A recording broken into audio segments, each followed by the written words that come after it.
una charla.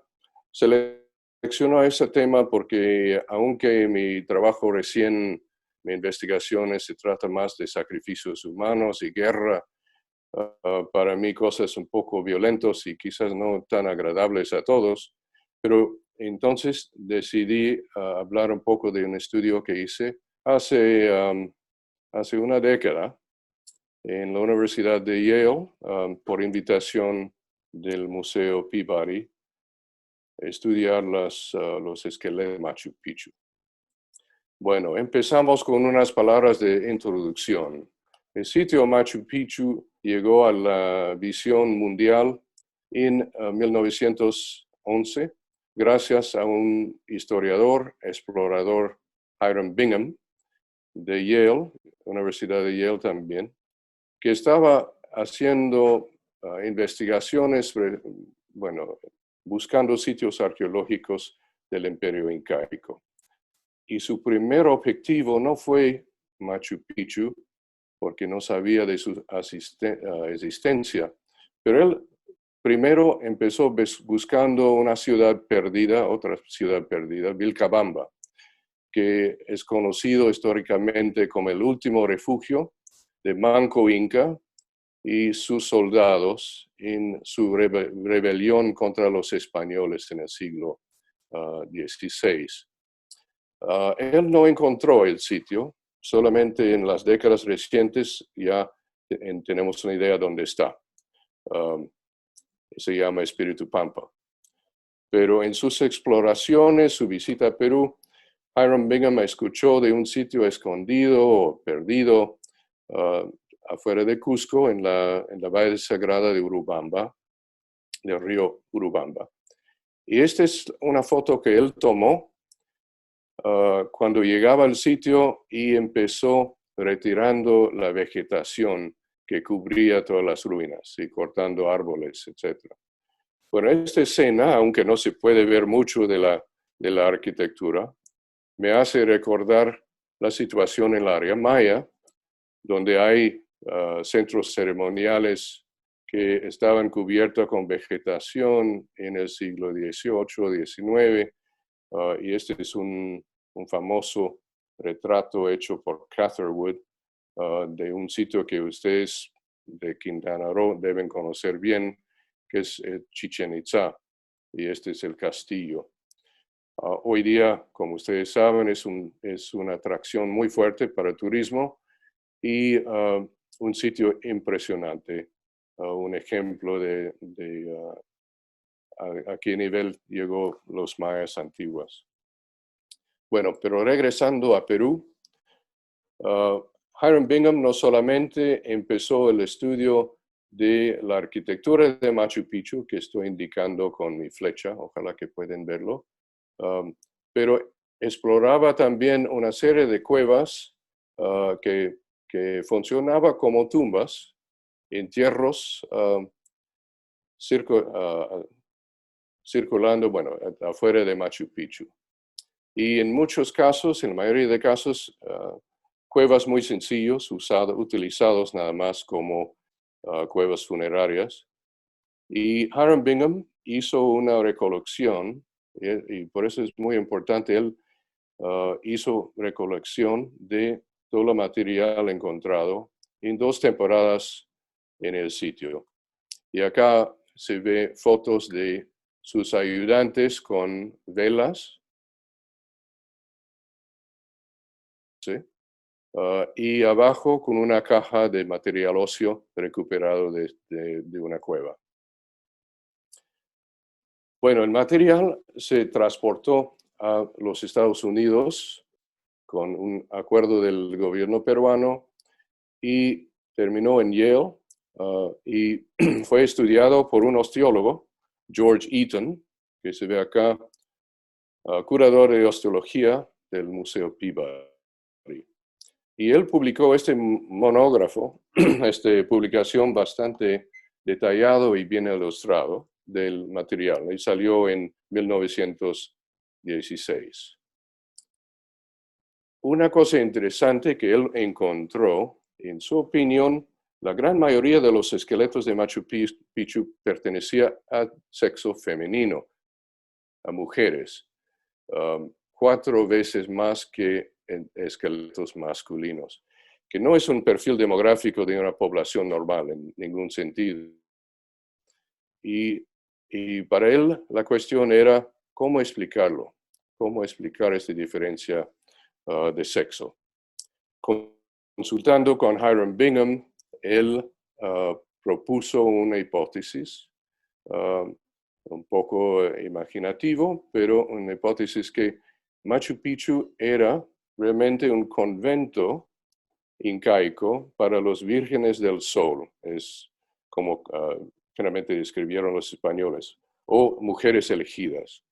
Y sabemos de los documentos y la etnohistoria que realmente existía este grupo de mujeres que se llamaba Aquiaconas o Aquias,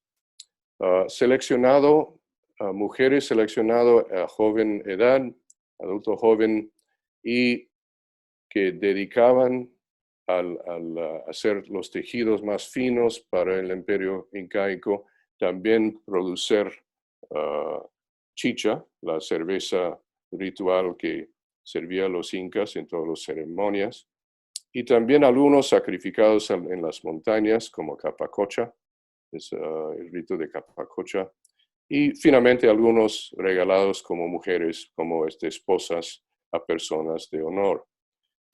Entonces, una idea de Machu Picchu bien distinto, no era Vilcabamba claramente, pero realmente era la descripción por la demografía del sitio.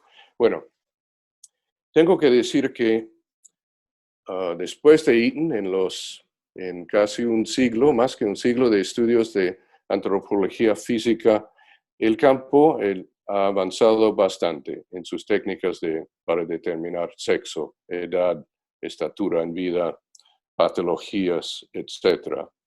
Y tenemos muchas técnicas que no estaban al alcance de Eaton.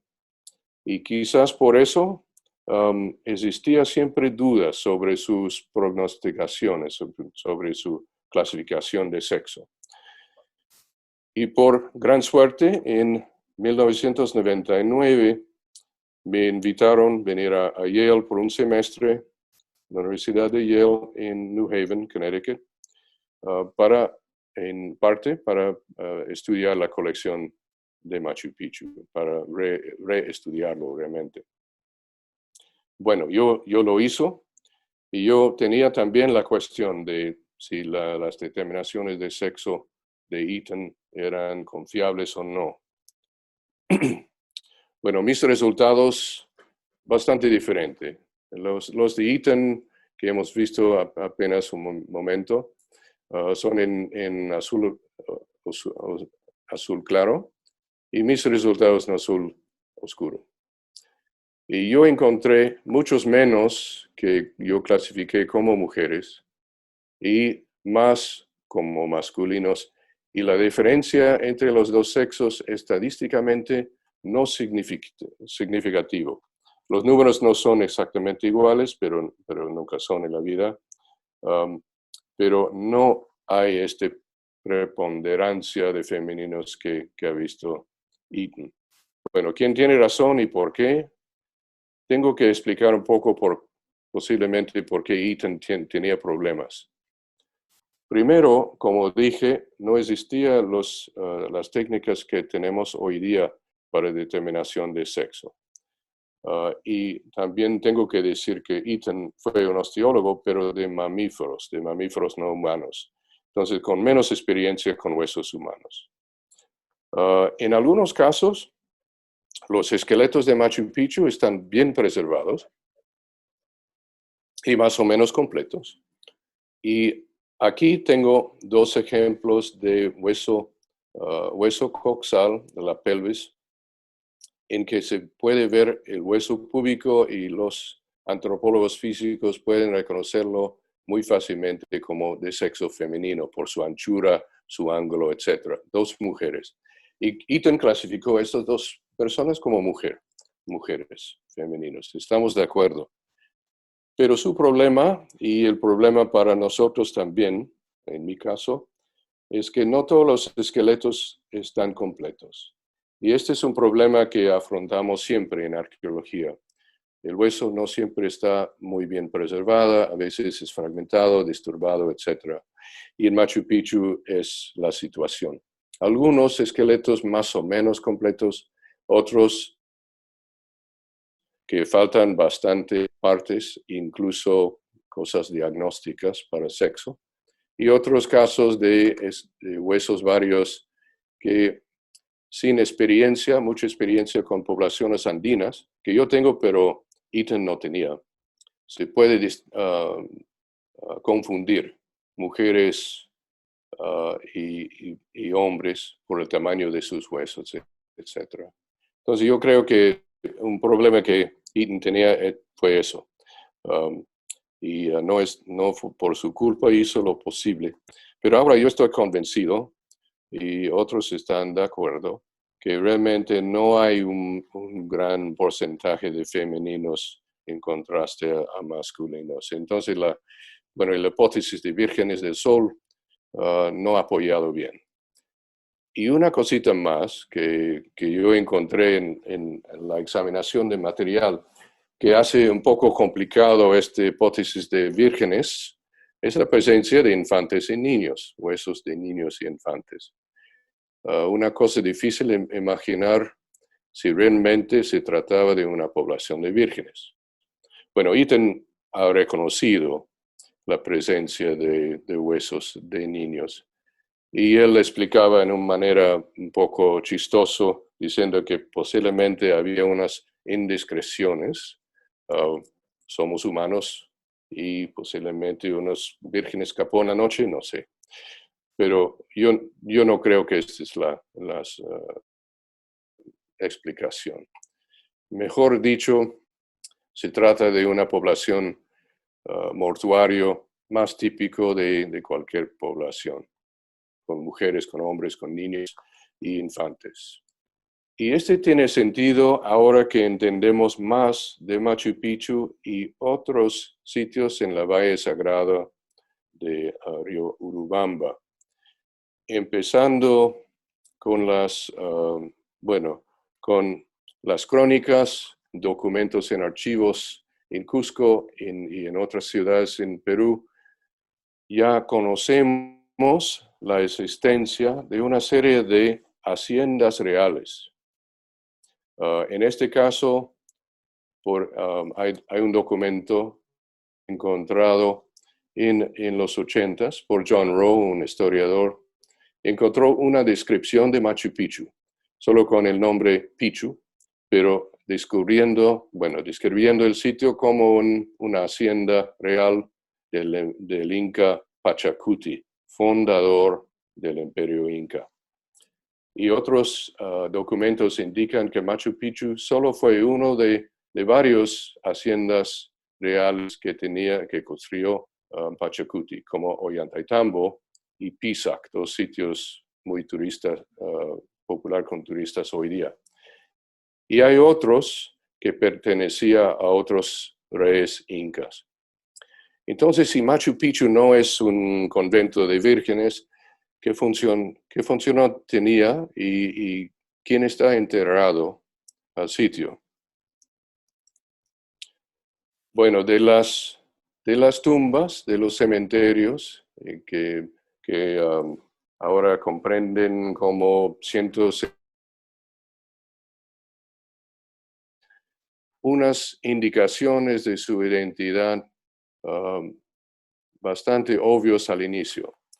Yo vi, y Ethan notaba también, bastante variabilidad en la morfología de cráneos en Machu Picchu. Y voy a enseñar un caso o un ejemplo bien claro.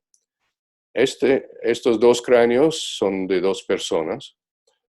Tienen una forma de deformación craneal o modificación craneal conocido en Mesoamérica por cráneos mayas y algunas otras culturas, en que amarraban las cabezas de niños para cambiar la forma de su cráneo. Solo se puede hacerlo en infantes y niños, pero queda para toda la vida. Este tipo de deformación que estamos mirando acá, que se llama anular o en la época de Eaton, tipo Aymara, porque era más comúnmente visto en gente aymara del altiplano de Bolivia. Este tipo de deformación no es común en la zona de Cusco, no es típico. Y parece que indica gente del altiplano, de afuera, traído a Machu Picchu. Y hay otros cráneos que tienen una forma de deformación no tan impresionante, pero visible, que es un tipo que se llama fronto-occipital o deformación por cuna en Perú. Es el aplanamiento del hueso occipital indicado por las líneas blancas, que hace un cráneo un poco más chato que normal. Y yo, que trabajo mayormente en la costa de Perú, conozco este tipo de deformaciones típico de la costa peruana y del uso de cuna.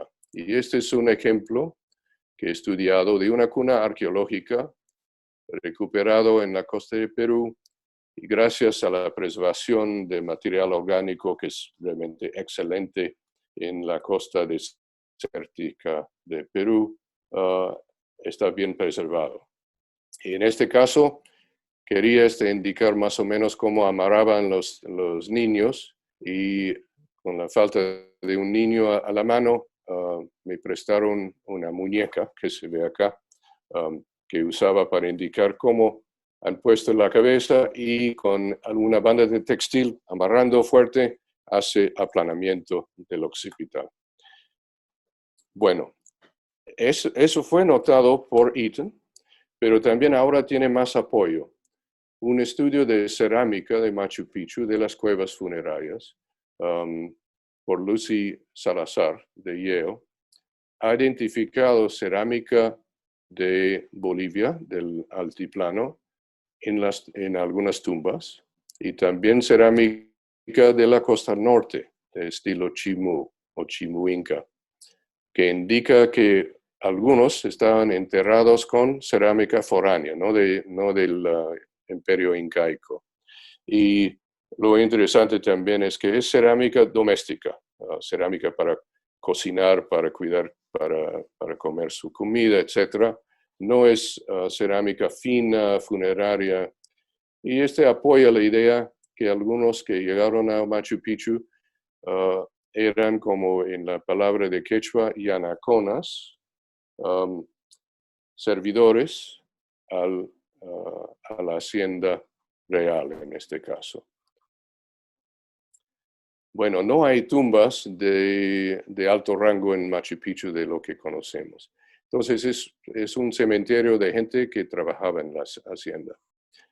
¿Qué podemos decir de su vida, sus riesgos, sus enfermedades, sus características físicas? Voy a enseñar solamente algunas cosas que hemos visto. Una cosa que se encuentra frecuentemente en material óseo son fracturas al hueso, traumatismos. Y dos ejemplos acá, uno del brazo superior y uno de la pierna, que son fracturas curadas, soldadas, sobrevivió la persona. Y estos no son típicos de violencia, heridas de violencia, más bien de caídas, accidentes. Y tiene sentido para mí cuando pensamos de Machu Picchu. Es una foto que tomé de las terrazas donde cultivaban maíz y otras plantas en la época incaica, y se ve la verticalidad del terreno, no solamente por su naturaleza, pero también por las construcciones hechas por los incas. Entonces es fácil para mí imaginar personas trabajando en las terrazas y perdiendo su balance y cayendo y fracturando huesos. O solamente caminando por los cerros. Bueno, ¿qué más vimos? Vimos también evidencia de cambios degenerativos, especialmente la columna vertebral. Para los que nosotros, antropólogos físicos, es una observación bastante común asociado con edad. de adultez, edad mayor generalmente. Y es producido por daños y deterioración de los discos intervertebrales que hacen una reacción ósea. Pero lo que vi en Machu Picchu es que no hay casos muy fuertes, muy pronunciados, que se esperaba si imaginamos un grupo de soldados o un grupo de obreros haciendo trabajo muy fuerte, cargando cosas pesadas. Sí hay evidencia, pero creo que es relacionado más con la edad de la persona. Pero hay algunas indicaciones de actividades quizás distintas. Estas dos cosas que están, esas dos como protuberancias en los fémures proximales de un adolescente, sabemos adolescente porque los epífisis no han fusionado completamente, entonces quizás una persona de 18 años, algo así. Se ve muy pronunciado la inserción del músculo glúteo mayor, un músculo que trabaja fuerte cuando está subiendo, cuando está bajando por escaleras o por montañas o terrazas. Y este es bien pronunciado, más pronunciado que normalmente observamos. Entonces, una indicación de actividades físicas. Pero, en mi opinión, la gente enterrada en Machu Picchu no es la gente que ha construido las terrazas, las murallas, las casas, edificios del sitio, usando a veces piedras muy grandes y muy pesadas. Yo creo que han traído especialistas en ingeniería, en construcción de piedra. Los incas eran maestros de construcción con piedra. Pero yo encuentro difícil imaginar que los esqueletos en Machu Picchu, que realmente enseñan muy poco de fracturas, muy poco de cambios degenerativos por trabajo muy fuerte. Yo creo que los que han construido fueron traídos por el Inca a hacer la hacienda, construirlo, y después han dedicado a otros proyectos. Tampoco hay evidencia, como dije, la mayoría de fracturas son de caídas, posiblemente de accidentes, no de encuentros violentos, de guerra. Por ejemplo, algunos pensaban que Machu Picchu, por su sitio, su ubicación aislado al fin del territorio incaico, posiblemente necesitaba defensa. Y seguro si visitaba el Inca con sus soldados, traía un montón de soldados para protección, pero no vivían en el sitio, se fueron con el Inca. Las únicas indicaciones de violencia, y no muy fuerte, este es un ejemplo de fractura nasal, puede producirlo por un puño o por una caída también. Y esta depresión en el hueso parietal, típico de un golpe, quizás con una porra, una arma. En los dos casos sobrevivió la persona, está soldado la fractura acá y también remodelado aquí. Lo que no vi en la colección de Machu Picchu eran dos cosas. Uno, cráneos con fracturas fuertes del cráneo. Estos son cráneos de la Sierra Central. Un montón de gente y hay fracturas, en este caso soldado, recuperado aún con seguro que dolores de cabeza. Y acá abajo, una fractura perimortem que no indica sobrevivencia. Y una cosa fatal y intencional, seguro. Lo que no tenemos en Machu Picchu tampoco son cráneos trepanados, que es una cosa interesante, porque en muchos sitios en la zona de Cusco se encuentran. Y fue una práctica incaica, ya sabemos. y antes de los incas practicado por varias culturas andinas. Trepanación, muchos vimos siempre que han hecho, pero en bastantes casos es claramente asociado con tratamiento de fracturas del cráneo. Y si no hay evidencia de violencia fuerte en Machu Picchu, no sería necesario trepanaciones y tratamiento de heridas craneales. Posiblemente porque vemos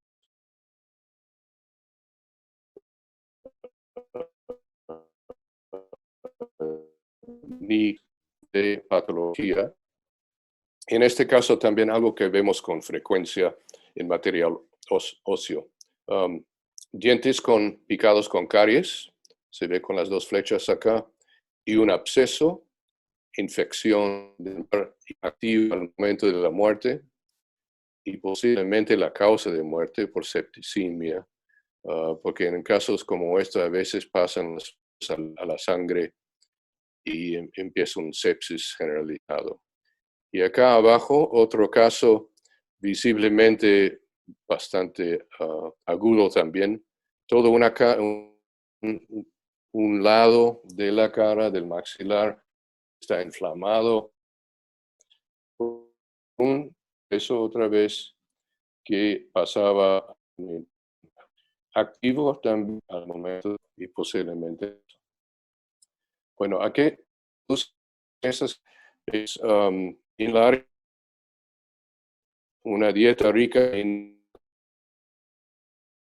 maíz, cultivaba en Machu Picchu, y papas, que era una dieta andina.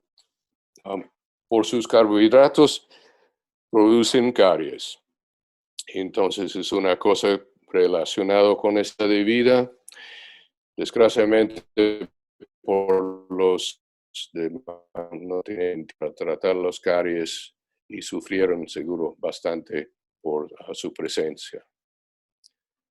Y en algunos individuos de edad avanzado, se ve que en el caso acá, una mujer que ha perdido todos sus dientes en vida y una mandíbula de otra persona que ha perdido la mayoría de sus dientes en adultos mayores hoy día, pero también en el pasado. Entonces, sufrieron bastante problemas dentarios, pero esto no es para nosotros. Finalmente, en enfermedades infecciosas, Ethan notaba lo que él pensaba que era casos de sífilis, la sífilis, pero no ha visto dos casos infecciosos a las vértebras, a veces a las costillas. Esta es una vista de la destrucción de cuerpos vertebrales. Y no notaba ese caso, pero yo con mi experiencia con otros casos de la costa norte del Perú, ya sabemos que la tuberculosis no fue una introducción europea al Nuevo Mundo, pero existía en Perú y hay ejemplos en la costa sur, costa central, costa norte y hasta ahora Chachapoyas en el norte de Perú. Y este es uno de dos casos.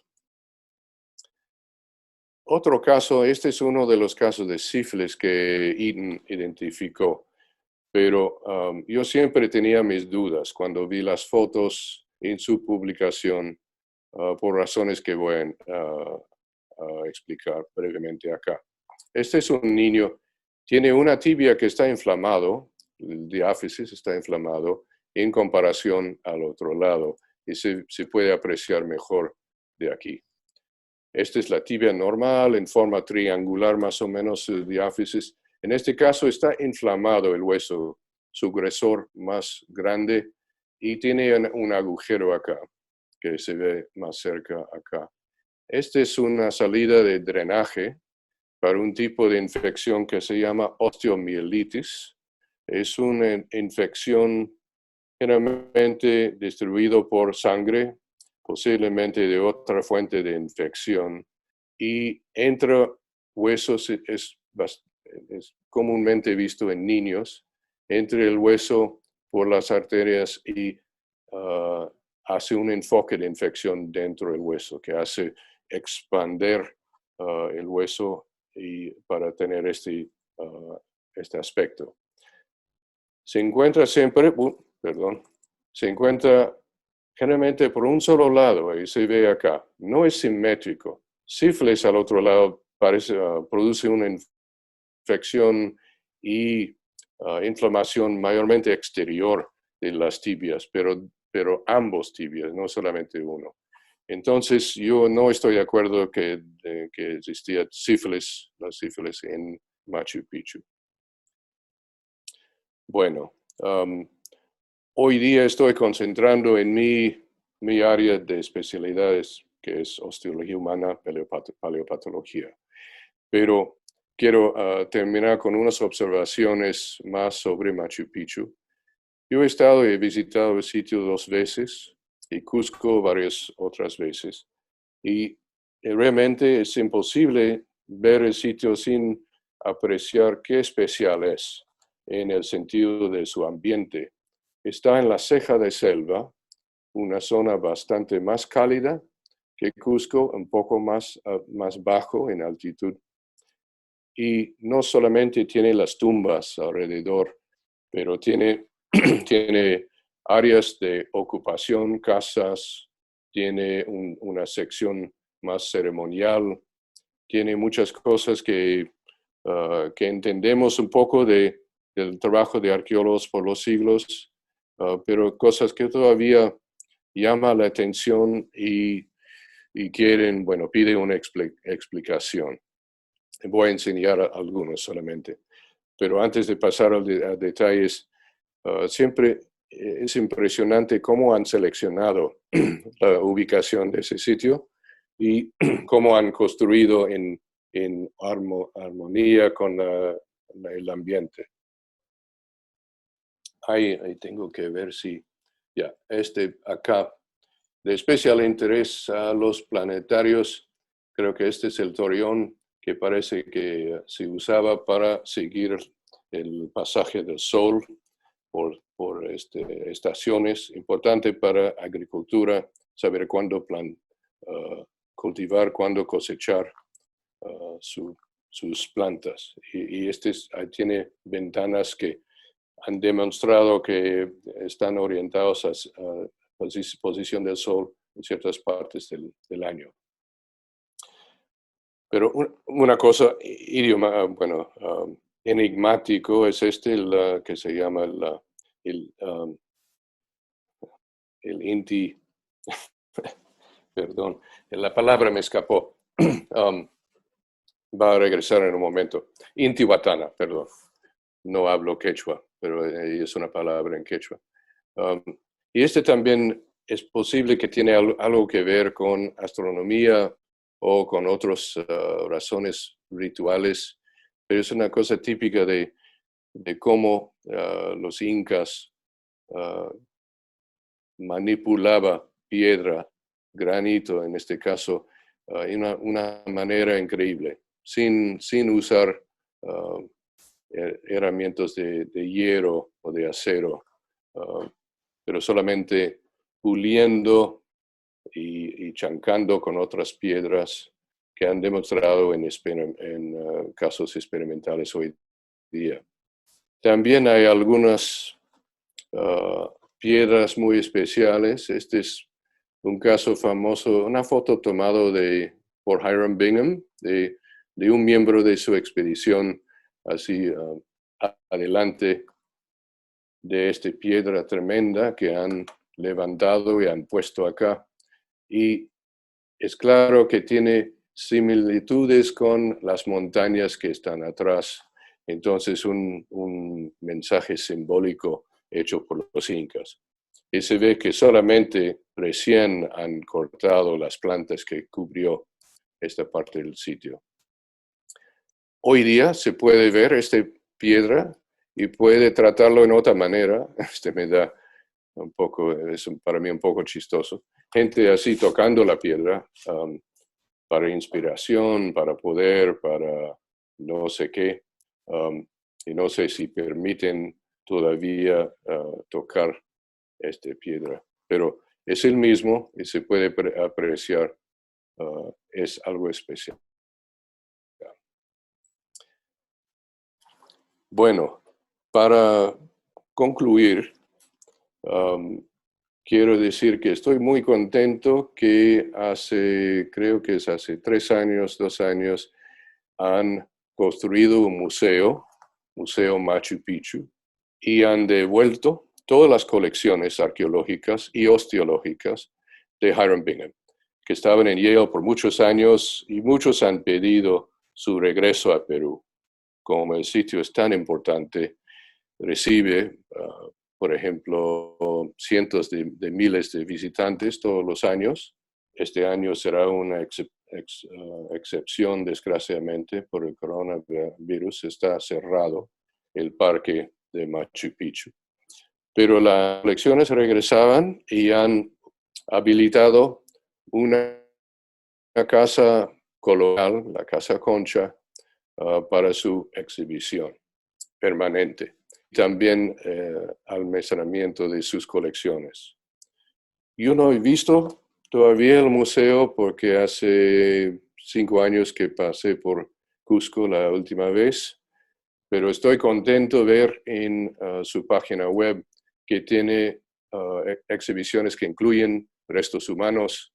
Aquí la deformación craneana en Machu Picchu enseñando formas de cráneos distintos y una reconstrucción facial de quizás cómo aparecía una persona con ese tipo de modificación craneal. Entonces hay huesos de Machu Picchu en exhibición. Y regresando a esta foto, ahora podemos decir que, la gente de Machu Picchu ahora está descansando de nuevo en su territorio natal, no en Machu Picchu mismo, que no tiene sitio para un museo y mejor no construir una cosa así en ese lugar, pero están descansando en Cusco. Bueno, tenemos que reconocer, hablando de Machu Picchu, el trabajo y el deseo de Hiram Bingham de descubrir nuevas cosas, de los sitios abandonados en la selva peruana, pero también hay que reconocer el trabajo de muchos arqueólogos, tanto peruanos como extranjeros, que han dedicado sus carreras al estudio de la cultura inca y han hecho todo para consolidar, conservar el sitio de Machu Picchu y apreciar lo que es. Aunque no, quizás no es una cosa tan, bueno, mítico y romántico de las ideas de Hiram Bingham, todavía es impresionante el acabado de Machu Picchu y su función en el imperio incaico. Bueno, esto es todo que voy a decir hoy día. Gracias por su atención.